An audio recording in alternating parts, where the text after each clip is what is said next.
ഇത്തവണയും ഉജ്ജ്വല വിജയം നേടി കോഴിക്കോട് കോർപ്പറേഷൻ ഭരണം തുടർച്ചയായി 50-ാം വർഷ റെക്കോർഡിലേക്ക് എത്തിക്കാനുള്ള ശ്രമത്തിലാണ് LDF. 3 പതിറ്റാണ്ടായി ജില്ലാ പഞ്ചായത്ത് ഭരണവും തങ്ങളുടെ കൈകളിലാണെന്ന ആത്മവിശ്വാസവും LDFിനുണ്ട്. കൂടാതെ 10 ബ്ലോക്ക് പഞ്ചായത്തുകൾ, 3 നഗരസഭകൾ, 42 പഞ്ചായത്തുകൾ എന്നിവ ഭരിക്കുന്നതും LDF ആണ്. 4 നഗരസഭകളും 28 പഞ്ചായത്തുകളും 2 ബ്ലോക്ക് പഞ്ചായത്തുകളുമാണ് UDFിനുള്ളത്. കോർപ്പറേഷനിൽ 7 വാർഡുകളും ചില പഞ്ചായത്ത് വാർഡുകളുമാണ് BJPയുടെ കൈവശമുള്ളത്.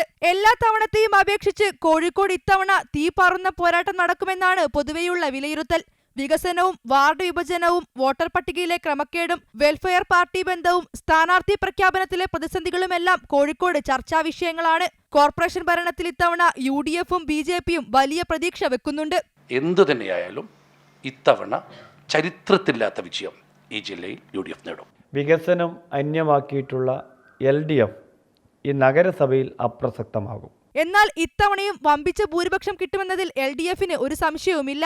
വമ്പിച്ച വിജയം ഈ ജില്ലക്കകത്തു സംസ്ഥാനത്തുടനീളം ഈ തെരഞ്ഞെടുപ്പ് ഫലമുണ്ടാകും എന്നാണ് ഞങ്ങൾ വിശ്വസിക്കുന്നത്. മീഞ്ചന്ത വാർഡിൽ നിന്ന് മത്സരിക്കുന്ന മുൻ ഡെപ്യൂട്ടി മേയർ CP മുസാഫർ അഹമ്മദാണ് LDFിന്റെ മേയർ സ്ഥാനാർത്ഥി.